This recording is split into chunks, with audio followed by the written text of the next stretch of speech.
श्वेताश्वतर उपनिषद में दूसरे अध्याय का आज हम छठा श्लोक 6 श्लोक करेंगे। जो 5 श्लोक था यजुर्वेद के मंत्र थे, आज इट इज थे, पर ओवरऑल उनकी जो आइडिया था कि योग साधना के द्वारा वो जो सविता संसार को बनाने वाले परमात्मा, उसकी कृपा से उसकी स्तुति से हम योग सिद्धि में आगे बढ़ेंगे। तो इस तरह के विचार था।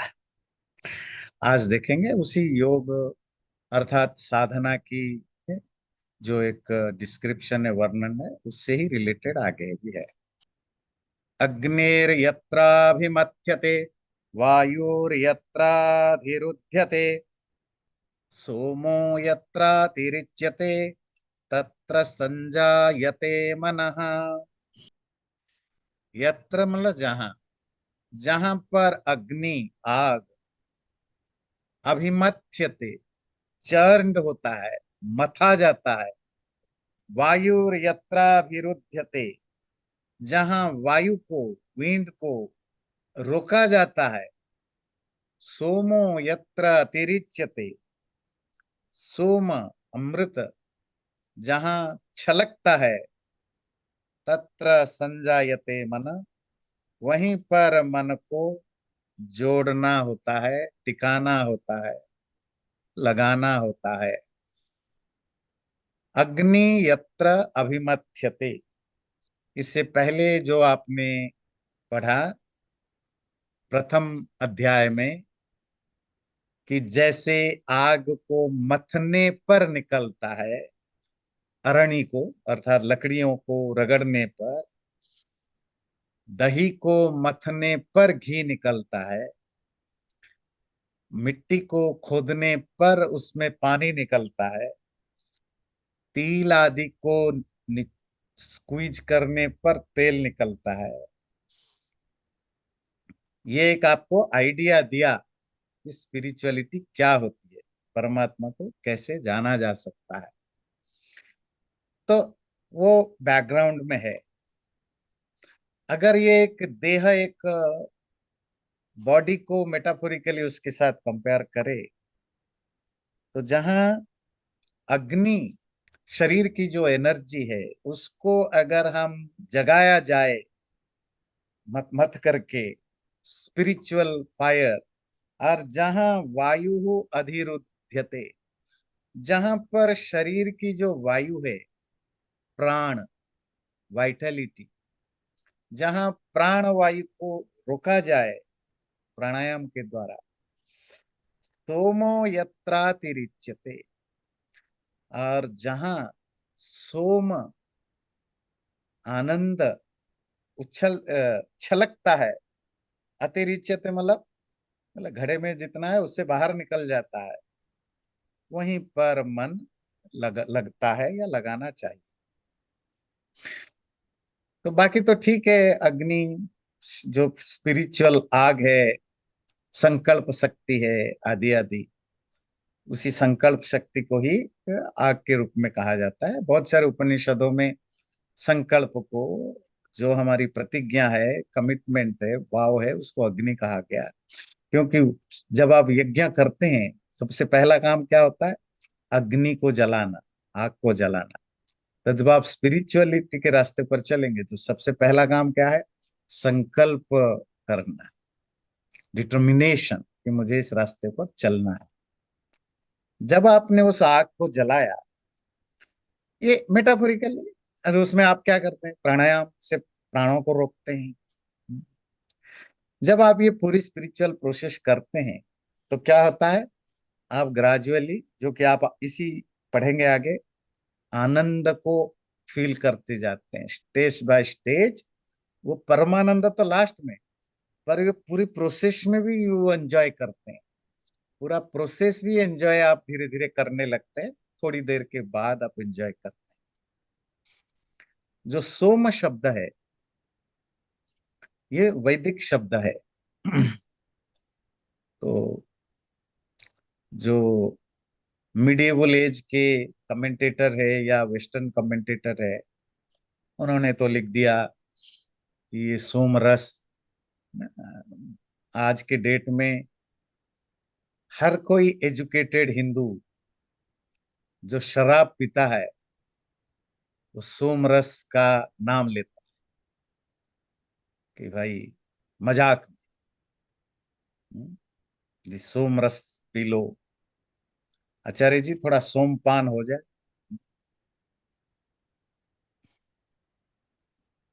मजाक करते हैं।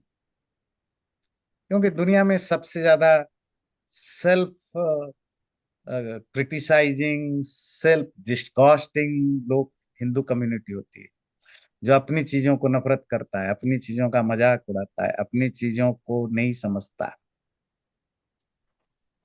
पर अगर आप वेदों को पढ़ेंगे और कुछ मंत्र भी क्लियर है।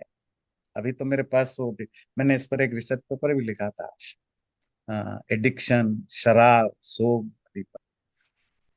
तो उसमें मंत्र आता है, कुछ लोग समझते हैं कि सोम सिर्फ एक रस है, पर ये वो अमृत है जिसको जो स्पिरिचुअल साधना में जाते हैं वो जानते हैं सोम एक्चुअली क्या है।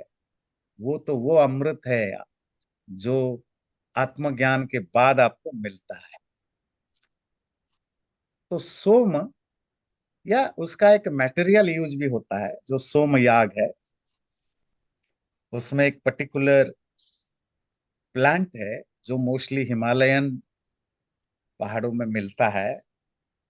अ, तो सोम की जो रस है उस रस से आहुति दी जाती है, जूस से।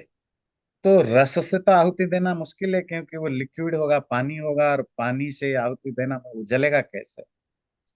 तो उसमें कोई ऐसा कंटेंट होना चाहिए जो जलने लायक हो, उसकी कोई प्रोसेस होता होगा। तो सोम याग तो एक स्पेशल याग है, यज्ञ, जिसमें घी के जगह सिर्फ सोम रस की आहुतियां दिया जा करती थी। रेयरली होता था, आजकल तो नहीं होते हैं रेयरली, पर वो एक याग की पूरी डिटेल हमें डिस्क्रिप्शन मिलता है। और भी बहुत सारे बड़े बड़े यज्ञों में कुछ पर्टिकुलर टाइम पीरियड, कुछ पर्टिकुलर सेशन के लिए सोम रस की आहुतियां दी जाती थी। तो एक भौतिक सोम रस है, सोम जूस है। और सोम स्पिरिचुअलिटी में जो आनंद का अनुभव है उसको सोम कहते हैं। सोम धातु, सोम का जो लिटरेरी मीनिंग है वो भी है आह्लाद, आनंद। इसलिए चंद्रमा, जो मून है, उसको भी सोम कहते हैं। जो आपकी सोमवार है ये एक्चुअली चंद्रमा बार है। सोम रविवार मतलब सन, सोम मून, मंगल, मंगल आप जानते हैं जुपिटर, बुध है ना, ये सब ग्रहों का, उपग्रहों का नाम है। गुरु, बृहस्पति, शुक्र, शनि, ये सब ग्रहों के नाम है। तो उसमें जो सोम है वो चंद्रमा का, चंद्रमा को, चंद्रमा का भी जो लिटरेरी मीनिंग है चदी आह्लाद ने, आह्लाद, आनंद, डिलाइट। तो जहां भी डिलाइटनेस है उसको सोम कहते हैं। आपने बहुत सारे जगह उपनिषदों में या उसने पढ़ा होगा सौम्य। आप जब वेदांत में पढ़ते थे ना, आपको कोट करते थे छांदोग्य वगैरह की। तो जो अपने से छोटे होते हैं, बेटा या शिष्य, उसे कहते थे सौम्य। सौम्य मतलब प्लीजेंट, डिलाइटफुल, है ना। बाप अपने बेटे को प्यार से बोलता है, जैसे आप इंग्लिश में कहते हैं मतलब डियर, बिलव। तो इसी तरह संस्कृत में अगर किसी को बहुत ही आ- अपनापन के साथ, प्यार के साथ बोलना है तो उसको बोला जाता था सौम्य। वही सोम वाला, आनंद वाला। ठीक है। तो जहां वो आनंद सोम छलकता है वहीं पर मन लगता है या लगाना चाहिए। तो ये अगेन मेटाफोरिकली उस स्पिरिचुअल प्रैक्टिस का वर्णन है। आगे कंटिन्यू देखेंगे।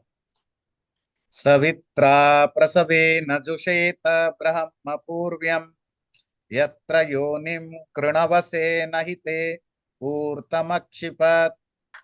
तो ये वो उस जो जो आध्यात्मिक तपस्या साधना, उसी का ही वर्णन है।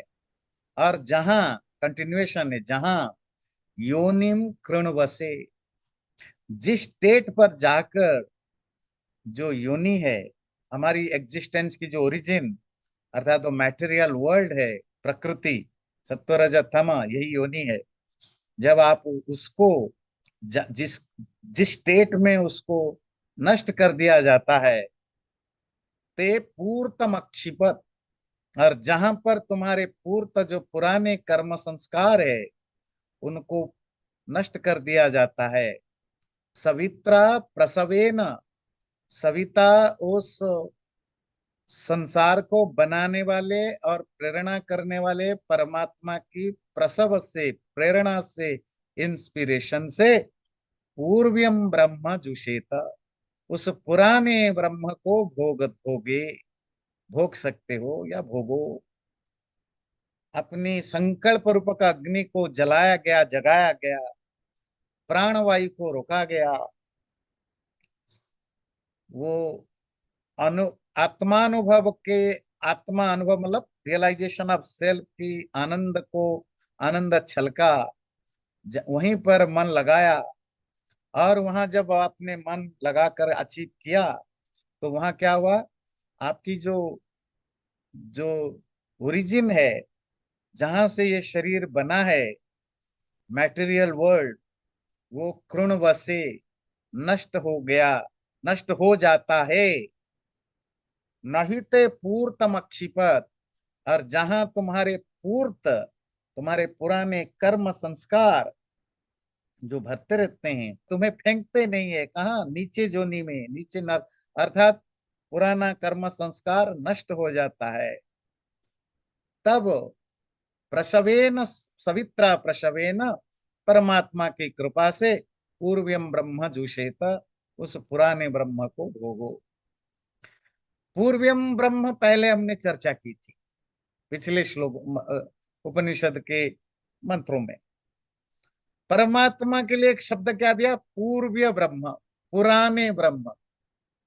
पुराने क्यों कहा, क्योंकि वो सबसे ओल्ड है, घर का सबसे पुराना है, दादाजी परदादाजी।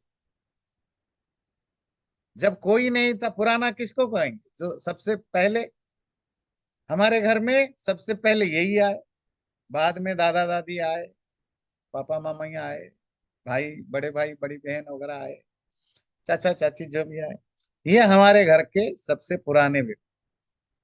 तो इस पर पूरे ब्रह्मांड का सबसे पुराना बुढ़ा व्यक्ति कौन है, परमात्मा है। जब सृष्टि नहीं थी तब भी वो था। इसीलिए कभी कभी उसको कहा जाता है पुराणम ब्रह्म। पुराण मतलब पुराना ब्रह्म, पूर्व्य, पूर्व, पहले के ब्रह्म, अर्थात सनातन ब्रह्म। ये मेटाफोरिकल यूज है, वो जो इटर्नल ब्रह्म, उस ब्रह्म को जुषेत, जुष सेवाया, उसी को सेवना, उसी को सर्व करना, या उसी को एंजॉय करना। कहीं कहीं लिखा होता है डिवोट करना, पर ये स्टेज ऐसा हो गया कि वहां आप डिवोशन नहीं, आप ये तो खुद ही ब्रह्म को एंजॉय करते हो। अगर ये प्राइमरी स्टेज है तो जुषेत का अर्थ होगा उसको आप सर्व करते हो, मतलब उसके प्रति भक्तिभाव रखते हो। वो कब होगा, सवित्रा प्रसवेना, जब वो सविता, सबको इंस्पायर करने वाला, पैदा करने वाला परमात्मा के द्वारा, परमात्मा के द्वारा जो प्रसव है, प्रसव, पिछली बार भी सुना था, वो प्रसव में वही सव है जो सविता में सव है। प्रेरणा से, परमात्मा की कृपा से, प्रेरणा से तुम उस ब्रह्म को एंजॉय करोगे। ध्यान रखिए, ईश्वर की को जानने के लिए ईश्वर की कृपा ही साधन होता है, टूल होता है। हमारी जितनी भी कोशिशें हैं, जो स्पिरिचुअल प्रैक्टिसेस हैं, वो सब हमें कैपेबल बनाता है। हमारे अंदर वो सामर्थ्य डेवलप करता है, या सामर्थ्य मतलब वो कैपेबिलिटी डेवलप करता है कि हम उस परमात्मा की कृपा को पा सकें। जब हम उस परमात्मा का कृपा होती है तब हम उसको जान पाते हैं। जैसे कठोपनिषद में कहा, नायम आत्मा प्रवचने न लभ्य, न मेधया न बहुना श्रुते न। यह आत्मा ना प्रवचन से सुना जाता है, ना बहुत ज्यादा पढ़ लिख लेने से जाना जाता है, ना बहुत ज्यादा ज्ञान होने से होता है। तो फिर कैसे? यमे वेश वृणुते तेन लभ्य, जिसको वो चुनता है उसी के द्वारा ही वो जाना जाता है। तो आपको अलग अलग शास्त्रों में ये मिलेगा कि परमात्मा की कृपा से अलग अलग तरीके से बताया जाएगा कि परमात्मा की कृपा से ही आपको उसका ज्ञान होगा। परमात्मा की कृपा मतलब जब आप भक्ति में डूब जाते हैं ना, तो आप, आपके लाइफ में जो भी अचीवमेंट होता है आप क्या कहते हो? सब प्रभु की कृपा है। जरूरी नहीं कि सब परमात्मा की कृपा से हो, पर यह आपकी भक्ति, जो रियल भक्ति को शो करता है। आप आप लाइफ में कुछ भी अचीव करते हो, पर आप ईश्वर के प्रति श्रद्धा रखते हो, तो आपको, जो लोग बोलते हैं वो तो आप उनको तो इग्नोर करिए। बोलना तो एक, बहुत सारे कारणों से लोग बोलना पड़ता है। फैमिली प्रेशर है, या अपब्रिंगिंग ऐसी है, या ऐसे माहौल में रहते हैं, या इससे थोड़ा हम्बल दिखने की कोशिश करते हैं, तो हम बोल देते हैं। हम मीन नहीं करते हैं जब बोलते हैं भाई कैसे हो, जो ईश्वर की कृपा से सब ठीक हूँ। 99.99% people don't mean it, just बोलने के लिए बोल देते हैं। पर अगर मेरे अंदर वो फीलिंग डेवलप होता है सब प्रभु की कृपा से, तो ये मेरी भक्ति है, ये मेरा डिवोशन है, मेरा समर्पण है। जैसे जब बच्चे लाइफ में बहुत सक्सेसफुल होते हैं, तो कुछ लोग बोलेंगे मेरी माँ बाप की कृपा से, माँ बाप के आशीर्वाद से। माँ बाप के आशीर्वाद से आप कुछ नहीं बनते। अगर बने होते तो दुनिया में जो नहीं बने उनको क्या माँ बाप के आशीर्वाद नहीं था? जो भीख मांग रहे हैं, जो बीमार पड़े हैं, जिनके ऊपर जुल्म हो रहा है, क्या उनके माँ बाप के आशीर्वाद उन पर नहीं था? बी, है ना, बी ऑनेस्ट। तो माँ बाप की आशीर्वाद से आप महान नहीं बने, बड़े नहीं बने, सक्सेसफुल नहीं बने। आप तो बने अपनी मेहनत, आपकी इकोसिस्टम, बहुत सारी चीजें। पर जो लोग अपने माँ बाप के प्रति श्रद्धा रखते हैं, वो दिल से ऐसा बोलते हैं या मानते हैं कि मेरे माँ बाप की आशीर्वाद से जो कुछ भी मैं हूं। तो जब हमारे अंदर ये फीलिंग होती है, ये हमारी अपनी माँ बाप के प्रति श्रद्धा भाव। तो अगर आप फील करते हो, अगेन जब बोलते हैं, बोलने का तो बहुत ही कम लोग मीन करते हैं। अगर मैं फील करता हूं, अच्छा बहुत लोग और भी एक कृपा बोलते हैं, ना माँ बाप को क्रेडिट देते हैं, ना भगवान को क्रेडिट देते हैं, जी गुरु जी की कृपा से। अब वो जिसके भक्त हैं, जी बाबा जी की कृपा से जॉब लग गया, बच्चे की शादी हो गई। अब बच्चे की जॉब आने की खुशी नहीं मिली तो दौड़े आश्रम बाबा जी के। बाबा जी आपकी कृपा से, बाबा जी कहेंगे ठीक है बहुत बढ़िया, ऐसा करो, वो वाला जो जमीन है ना वो आश्रम के नाम कर देना। ठीक है, बाबा जी आपकी कृपा से देखो बीमारी ठीक हो गई, हाँ जी बस कृपा रहेगी, ऐसा करना। वो आश्रम में थोड़ी तंगी चल रही है, तो अभी नहीं बोलेंगे, 2 4 6 महीने के बाद 10 लाख का या 2 लाख का या 10,000 का वहां दे दे। तो मेरा पॉइंट है कि आपको जिसमें श्रद्धा है, आप क्रेडिट उसी को देते हो दिल से। मेरी बात समझ में आई? पर जरूरी नहीं कि उनके कारण आपकी सफलता है। सफलता के कारण तो और बहुत कुछ है, पर वो नहीं है। माँ बाप का आशीर्वाद नहीं है, बुरा लगे अच्छा लगे, गुरु का आशीर्वाद नहीं है, परमात्मा का आशीर्वाद नहीं है। होता तो फिर सबके प्रति होता, सबके माँ बाप है, सबके भगवान है, फिर परिश्रम करने की क्या जरूरत? और परिश्रम सब करे तो सबको सफलता नहीं मिलती। ये जो आपने गीता में पढ़ा, 5 तरह के फैक्टर काम करते हैं, कर्तृत्व, कारण, बहुत सारी चीजें। ये पापी लोग भी बहुत सक्सेसफुल होते हैं, क्रिमिनल लोग भी सक्सेसफुल होते हैं। मेरा पॉइंट है कि जब आप किसी चीज के प्रति श्रद्धा भाव से डूब जाते, तो आप अपनी लाइफ की हर वो अचीवमेंट को क्रेडिट उसी को देते हैं। तो जब आप रियल स्पिरिचुअल हो, तो आपकी लाइफ में जो भी अचीवमेंट होती जाएगी, स्पेशली जब आप स्पिरिचुअल फील्ड में आप ग्रो करते जाते हो, तो आप दिल से, आपके मन में क्या भाव आए, प्रभु की कृपा से हो रहा है। और ये होना जरूरी है। ये जरूरी है क्योंकि ये तभी आपको मोटिवेट करेगा और उस रास्ते में आगे बढ़ाएगा। अब मुंह में क्या बोलते हो मैटर नहीं करता है, ना, आई एम टेलिंग। और आपके दिल में जो भाव होता है, तो पॉइंट है कि ईश्वर की कृपा से होता है नहीं होता है, ये डिफरेंट थिंग है। पर जब आप उस रास्ते में चलते हो, आप फील करते हो कि उसकी कृपा से होता है। लेकिन पॉइंट हमारा यह है कि जब आप साधना के रास्ते पर जो व्यक्ति जाता है, वो तो सबसे पहले ईश्वर श्रद्धा होती ही होती है। तो अपनी साधना की जो भी वो स्टेप आगे चढ़ता है, सारा क्रेडिट वो परमात्मा को देता है। ठीक है। तो उस परमात्मा की कृपा से, प्रसवेन, उसी की ही प्रेरणा से उस पूर्व ब्रह्म को, पुराने ब्रह्म को सेवता है, भोगता है, या उसको भक्ति करता है। और उससे पहले क्या होता है, उसकी जो योनि है, जहां से वो ओरिजिन हुआ है, जो मैटेरियल कनेक्शन है, वो नष्ट होता है। और उसका जो पूर्व, कहीं पूर्व है कहीं पूर्त है।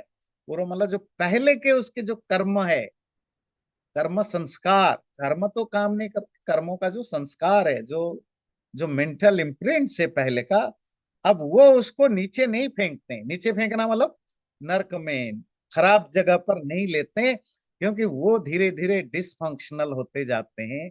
जैसे जैसे आपकी स्पिरिचुअल पाथ में बढ़ेंगे, आपके कर्मों का संस्कार उतना कमजोर होते जाएंगे, कमजोर होते जाएंगे। तो वो आपको आप नीचे की ओर नहीं लेंगे।